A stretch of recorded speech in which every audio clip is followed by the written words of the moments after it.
tuned in to the Community Cats podcast. Ready? Let's go.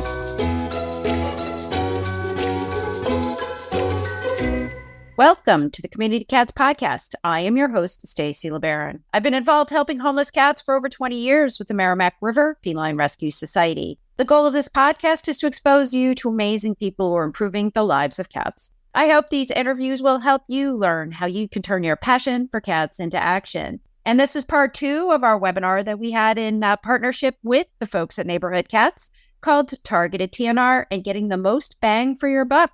This is part 2 of a 2-hour session that we held back in May, and I hope you'll enjoy it. If you'd like to watch the video or get access to the handouts, you can go to communitycatspodcast.com/TNR to get more information about this session, as well as our other upcoming free webinars, our Trapper Certification Workshop, and videos of our other sessions and general information. So enjoy the podcast. I hope you're all having a good summer, and we'll see you next week. Thanks for tuning in.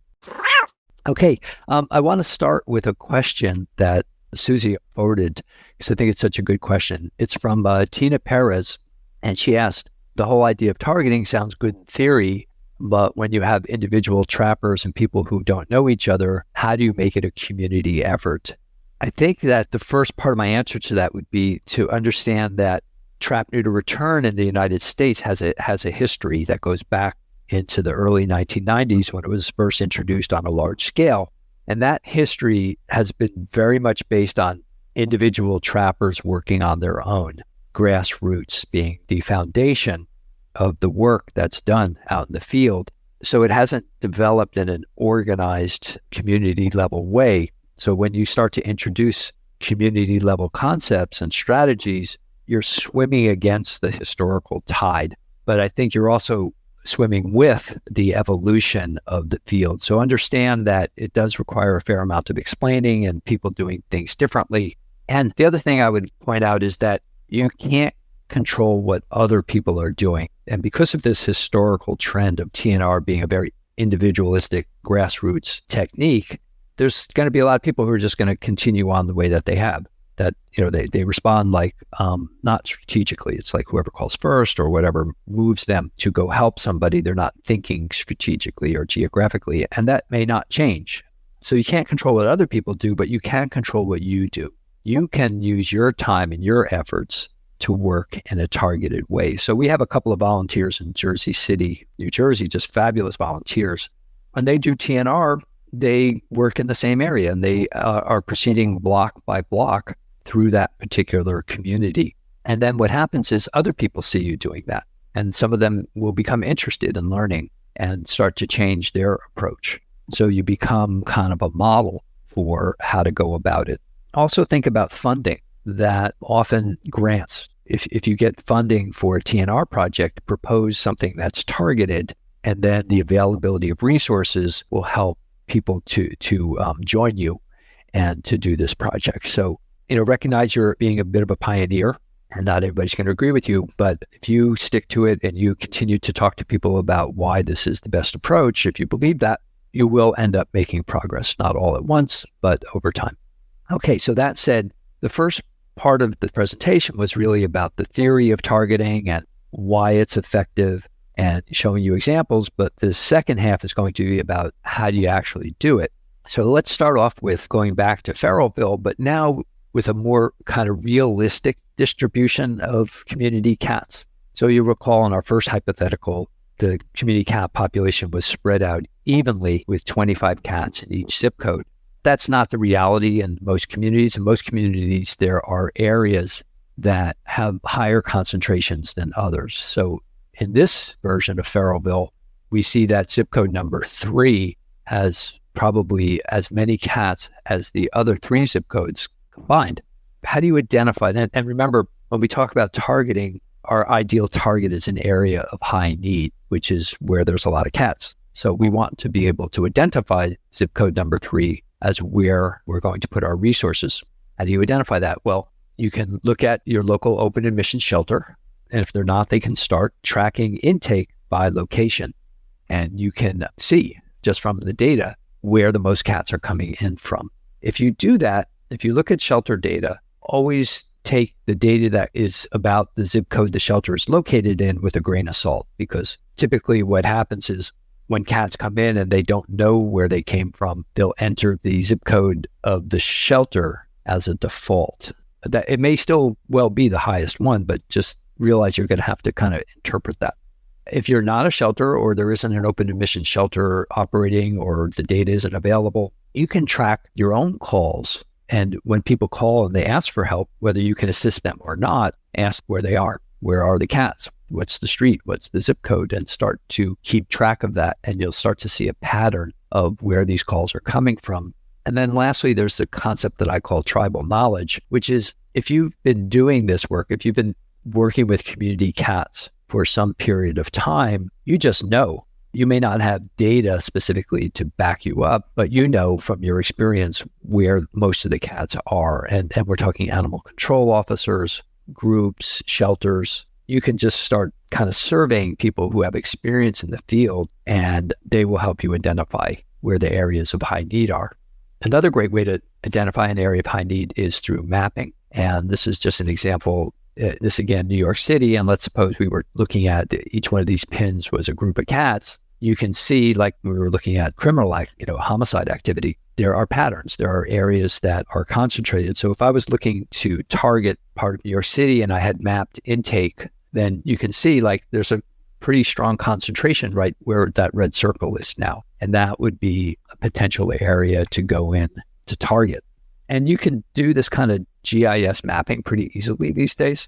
You can literally do it on Google Maps, or there are programs out there where you can, let's say you've got an Excel sheet with a lot of location data on it. You can dump that into one of these software programs that you'll find online. There used to be one called Batch Geo. I'm not sure if that's BATCHGEO, but if not, there are other ones out there, and they charge by the month, but you can just basically rent them for a month, do your data dump, get your maps, and then come back out. Also, catstats.org is a program that's run by Neighborhood Cats. If you go to catstats.org, that is a online colony database that also provides mapping tools.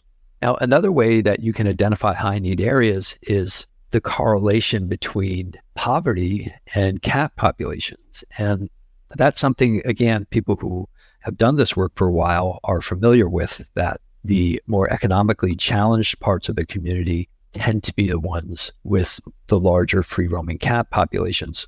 And there could be any number of reasons for that: lack of services, distance from the shelter, lots of other things to be worried about besides getting the cats fixed. But this was a really interesting study that was done by Gary Petronic, where he found there was a correlation between cat intake in Boston and premature human mortality. And premature human mortality was a proxy in his study for poverty. And the map that he produced is the one on the left that says annual cat intakes per 1,000 persons by neighborhood. And you can see there's that orange band in the very middle of Boston. I think that's Roxbury, North Dorchester, South Dorchester, and MP. I'm not forgetting what that stands for. Somebody can probably remind me in the questions box. But those, at the time of this study, it's about 2010, where the most cats were coming from into the Boston shelter. And that map on the right is something that I pulled, and that is income levels. They use premature human mortality. I thought, well, why don't I just use income? So the map on the right, the darker red and the darker orange are the lowest income parts of Boston. And you can see almost a one-for-one correlation between the orange on the map to the left and the red and deep orange on the map to the right, which shows that most of the cats were coming from the poorest parts of Boston. So poverty, when you're trying to identify where to go, that's a great proxy.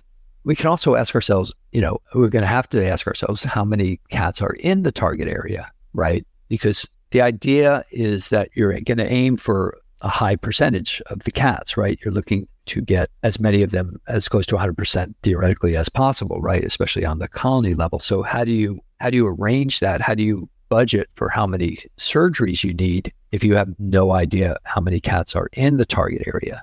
So this is kind of a formula that I developed while I was working with PetSmart Charities, and we were doing targeted TNR grants. And that was a question that, of course, came up right away was, well, how do I know what size grant I need if I don't have any idea how many cats are in my target area? So we started off with the research had suggested that you divide the human population by 6. So that's what we started doing. And what we consistently found was that people ran out of cats. And we came to the conclusion that divide by 6 was overestimating on a pretty consistent basis. I went into the literature of where that divide the human population by 6 figure came from. And what I found was a lot of double counting. They were adding up cats that were fed every day at the same location, cats who were fed once in a while, and cats who were fed like once a year. So that was the same cat being counted 3 or 4 times. When you only counted cats that were fed daily, the formula that came out of that was divide the human population by 15. So we started using that, and we stopped having every project overestimating the number of cats. So this is not scientific. If somebody's interested, I can send you the white paper that discusses where divide the human population by 15 came from. But it has proved to be quite workable. But that's an average. That's sort of an average across all communities.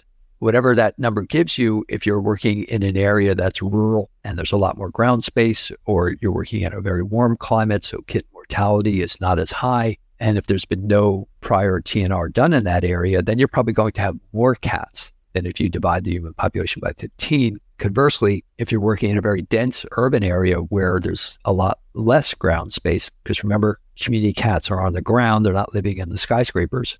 If you're in a cold climate and kitten mortality is higher, or if there's been a lot more TNR, then you're going to have fewer cats. So this is more or just as much art than science. But what you're trying to do at the beginning of a targeted project is just get into the ballpark. You're not going to really know how many cats are there until you're actually in the field and working. And then you'll start to get a much better idea. This is just to get you started. It's to get you close. It's so that you're not going into an area with 1,000 cats and only planning on doing 100 surgeries. It will change. This number will change as you develop more and more knowledge. Again, it's just to get you started. So once you have an estimate on the number of cats, then you have to ask yourself, well, then how many surgeries do we need? Again, this is for planning purposes. This is not a goal. It's to help you budget and to plan and to assess what your resources are and what you need. So we're aiming to get a substantial percentage of the cats when we're looking at this in the beginning. So what I found was successful when I was managing these projects was if you aim to do 50% or more of the number you came up with as your estimate. So that gives you a lot of leeway. If your estimate is too high, then 50% is going to get you probably 70% of the cats. If your estimate was too low, or that maybe I think I just reversed that. But anyway, whether your estimate on the number of cats is too high or too low, aiming right for 50% is probably going to get you in a very good area. And if you are proceeding strategically and doing a colony at a time and making sure you get as close to 100% as you can within the areas you're working, aiming for 50% in terms of the number of surgeries, it worked most of the time. So let's say you estimate there are 2,000 cats, then you want to be able to go in there with 1,000 surgeries. And my experience will get you pretty good results. So now what if you go through this exercise, you figure out that zip code 3 is an area of high need. You've estimated the number of cats.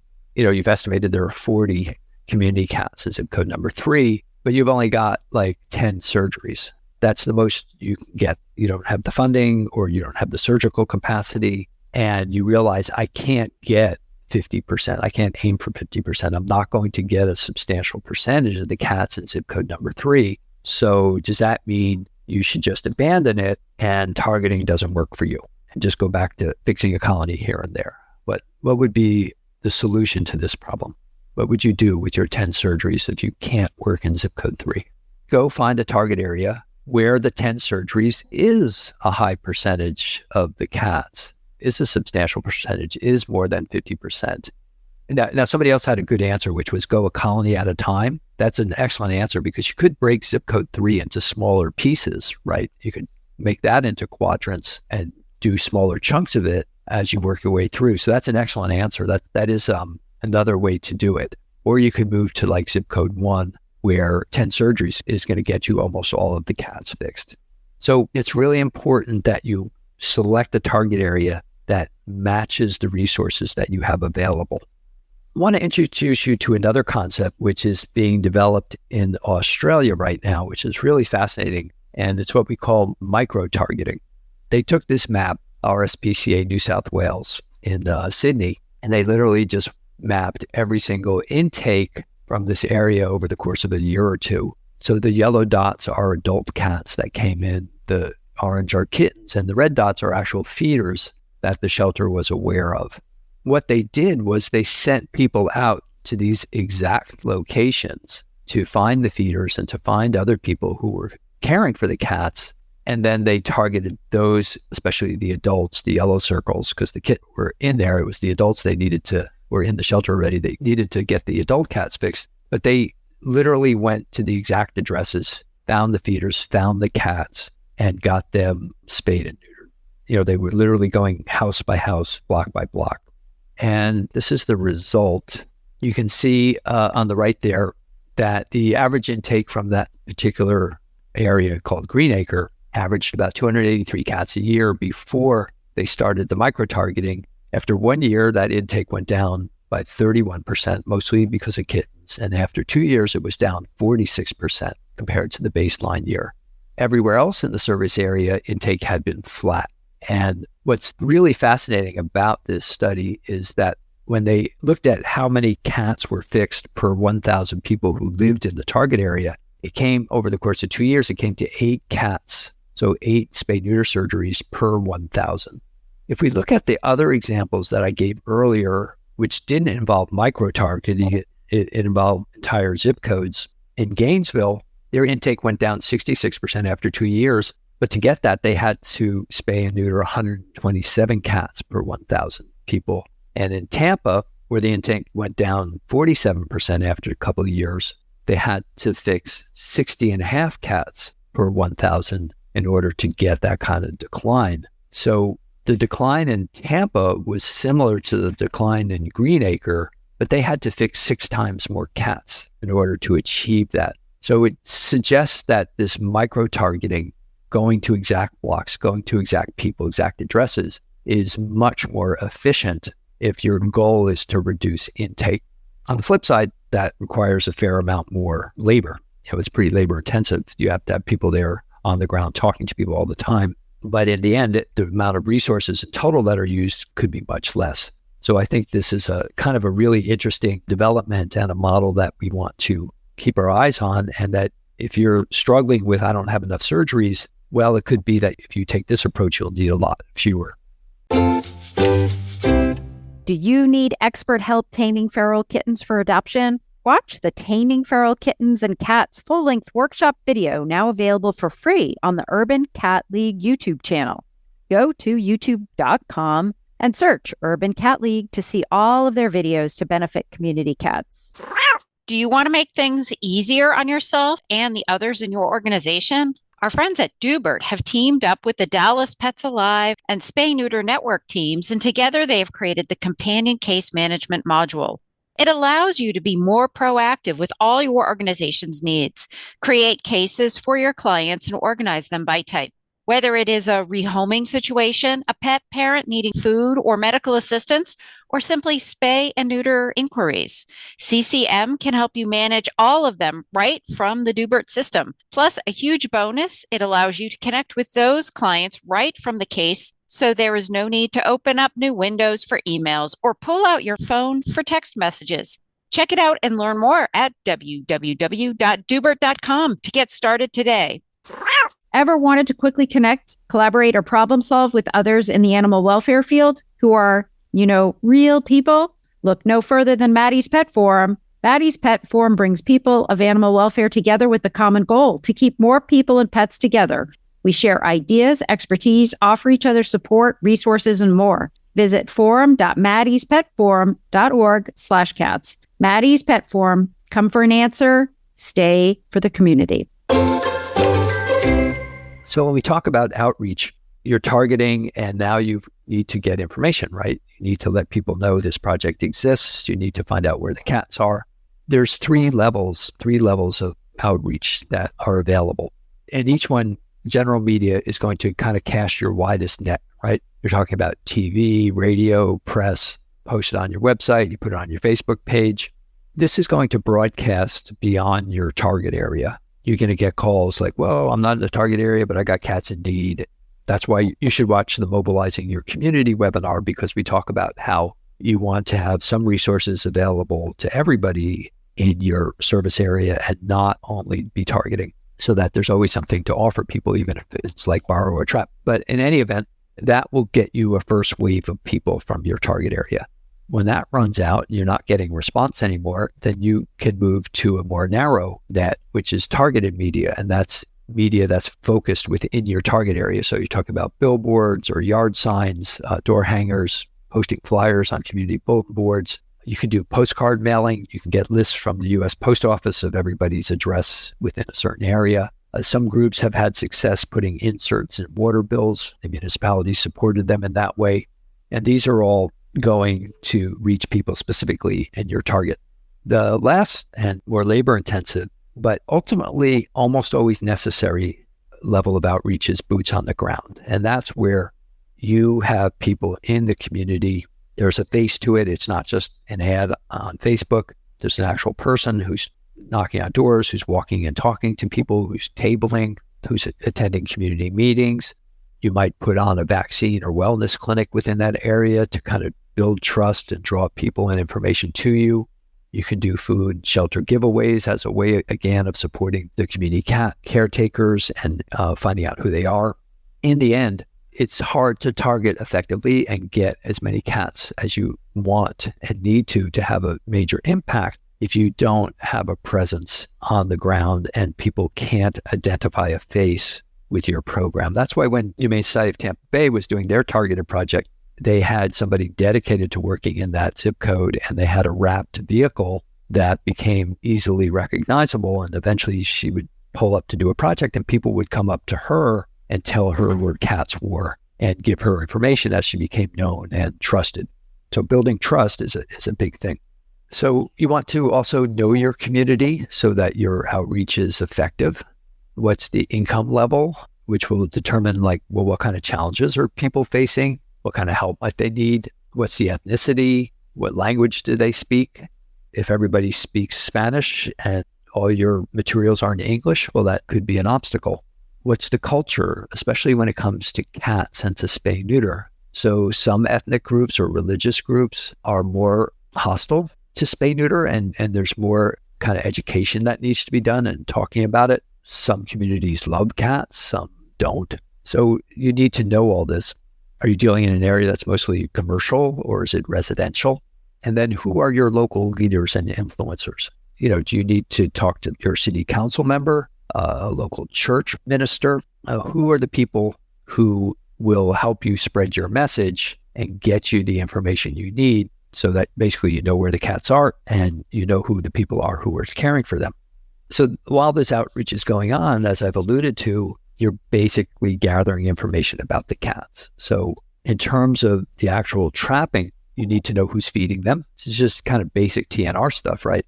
When do they feed them? Where do they feed them? How many cats are there? If you can get a history of cats in the area, that can be very helpful. Like, did it start off with 2 cats and somebody, kept feeding them until they became 30? If you're in a community where the people are really fond of the cats, but there's been past efforts to eradicate them, that's going to have a big impact on your messaging because you may have trust issues that you have to overcome. And what's the general attitude in general? Is it hostile? Is it protective? Is it a little bit of both? Again, these are all things that will help you as you execute your project. So then the big question becomes, who does the field work? And targeted projects that fail, usually, not always, but usually the reason is because the group that was executing the project thought that they could just kind of put out the word, hey, free surgery's available for community cats, come borrow a trap and bring them to the clinic. And they didn't get enough participation and they didn't have a backup plan. It's important to understand, going back to that notion of you can control what you do, you can't control what other people do. And there are no magic words that are going to get all the people feeding cats in the target area to participate in your program.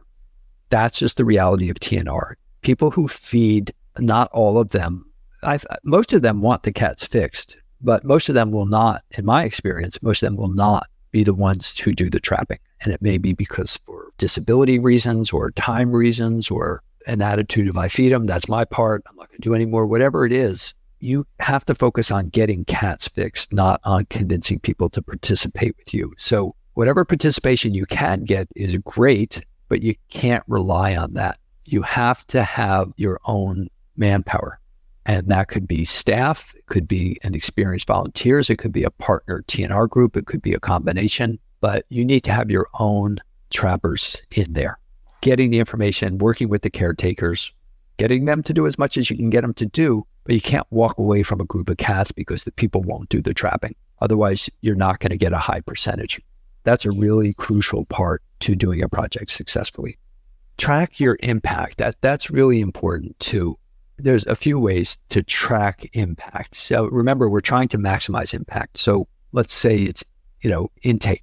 What you're seeing here is a graph of an actual targeted TNR project that was done in Kortis County, Colorado. And it's a great chart because you could see as the number of surgeries, the black dotted line goes up, there's a direct drop in cat intake. And then, of course, correspondingly in cat euthanasia. So another example of how this targeted approach was very successful in this particular location. So the metrics you can use fall into two categories. There's direct outcomes and indirect outcomes. So a direct outcome is an actual count of cats. But there are two ways you can count cats. One's much harder than the other. What I'm calling an absolute census, that's when you literally count the cats. Think about it on a small scale. Like you've got a backyard colony. You set up a feeding pattern, you have your caretaker take notes, and after a week or two, you come to there are 16 cats. So you can do this project, you just TNR them, maybe a couple of the cats are adopted, and in 6 months, there are 14 cats. Okay, that's an absolute census. You know how many cats were there when you started. You know how many cats are there now.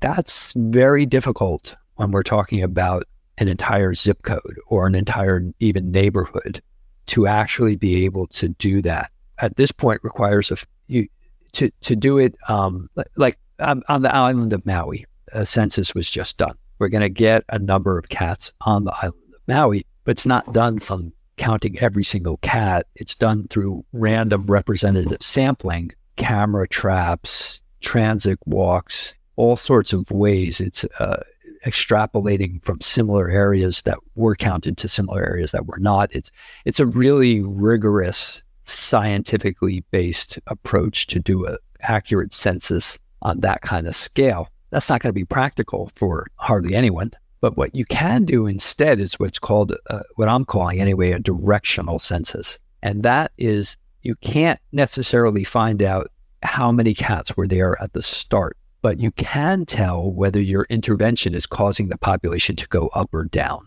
So that would be something like what's called a transit walk, where you map out a route in your community. Let's say it's about a mile long, and you're walking through neighborhoods. And you do it at 6 p.m. on a Saturday in March. And you have several people, and as they walk, and this is a time when cats are out and being fed ideally, you do this walk and you take notes and you keep track and you take photos of all the cats you see and whether they're ear-tipped or not, whether they're young kittens or not. And then 6 months later at 6 p.m. in September, you do the exact same walk at the same time of day and you take the same notes. If you do that type of a census over time, it won't tell you how many cats were in that area, but it will tell you whether the population is going up or down. If you want more information about doing that type of approach, there's a group called the Alliance for Contraception in Cats and Dogs. And if you go to their website, which is acc-d.org, they have lots of material about how to do something like that. Now, more commonly, people track indirect outcomes, and that may be because that indirect outcome is your goal, right? You may be more interested in reducing intake than you are in, well, is the cat population in the community going up or down? And there's kind of an assumed relationship between intake going up and down and cat populations going up and down, but that's not necessarily the case. There's a lot of variables that can distort that. Nonetheless, if that's your goal, and anyway, if that's the best you can do in terms of metrics, then track intake. Euthanasia is usually a byproduct of intake going up or down, but you can track that too. Again, we mentioned complaint calls or requests for assistance. You can even track things like online kitten postings, but have some type of metric and find out what the baseline is before you start your project. And the reason that's so important, the reason that you're tracking, is because those numbers will tell you whether you're achieving your goals or not. So in the example in Gainesville, Florida, where they were fixing all these cats, when targeted TNR projects first started, the expectation was there would be this major intervention. Metrics would be tracked, and it would be a year or 2 or 3 after the project ended that you would start to see like intake dropping or other metrics improving. The reality of it is that the approach is so powerful that the advances and the improvements were being seen immediately as the project was going on. So in that Gainesville project, they saw a 66% drop in intake during the project itself. If they were tracking intake, as undoubtedly they were, they could see that what they were doing was working and continue along that route. On the other hand, let's say they'd seen intake staying flat or going up, then they would have known we have to try something different. We're not reaching enough people. We have to change our outreach, whatever it might be. But having some type of data to guide you, it lets you know whether you need to adapt or not. And then there's always the issue that what happens when you run out of cats? It's a nice place to be, right? But let's say you got a grant and you're doing 500 cats in your target area. You've done 350 and you can't find any more. And that can happen because as we were talking about, this estimate on how many cats are there and how many surgeries I need, those are educated guesses and they'll often be wrong. So you get to 350 out of your 500 surgeries, can't find any more cats. Well, then you're at a crossroads, right? And you can go one of 2 ways. You can redouble your outreach efforts. You can try new forms of outreach. You can, on the assumption that the cats are there, we're just not finding them, right? Or you could say, well, our initial estimate was wrong and they're not there. So let's take our 150 surgeries and our time and effort and let's start in on a new target area. Which one of those ways you go, if you have data that you're tracking, that will help make that decision. So if you are seeing your metrics improve, your intake is really dropping dramatically, and you're not finding cats, that would suggest there weren't as many cats there as you thought. On the other hand, if things are not improving to the extent that you want, then it makes a lot of sense to try more outreach to see if you can find if there are more cats there. So if you don't have that data, you're really pretty much flying blind. That brings us to the end of this presentation. I do want to point out a couple of other offerings that we have. So this series that today's presentation is part of is community level TNR. We also have a series in partnership with the Community Cats podcast on the ground level work. We view the two as equally important. We've already had trapper tips and tricks. We have a class on drop traps, and you can watch the recordings on YouTube. And then later on, colony caretaking, and these are all free. I mentioned, I think, our basic training workshop. These are $10. They're NACA approved for continuing education credit. And this is for kind of basic training for TNR. Hopefully this is giving people something to think about and maybe start to change a little bit their approach. That's it for this week. Please head over to Apple Podcasts and leave a review. We love to hear what you think, and a 5-star review really helps others find the show.